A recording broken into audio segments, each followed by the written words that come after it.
Уважаемый дорогая, я хочу, чтобы вы поставили также в повестку сегодня прослушать отчет Генеральной прокуратуры и других уполномоченных органов, спецструктур по так называемой транснациональной группировке, которая действует по выводу и отмыванию денег из Кыргызстана, по убийству Самаити, по тому, что использовалась дипломатическая машина.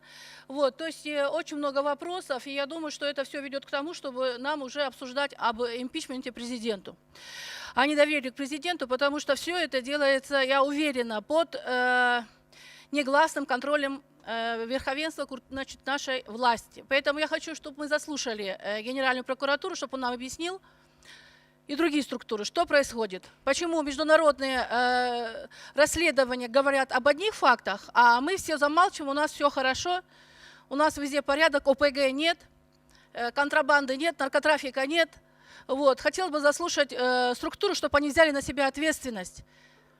Что происходит у нас в стране? Почему мы все замалчиваем? Или мы ждем, когда мы все грохнемся? Уже стыдно перед международными различными структурами, которые ведут расследование вместо нас. Журналисты ведут расследование вместо нас. Вместо тех уполномоченных органов, которые обязаны это делать, пресекать. А пресекают совсем другие структуры из других международных организаций и стран.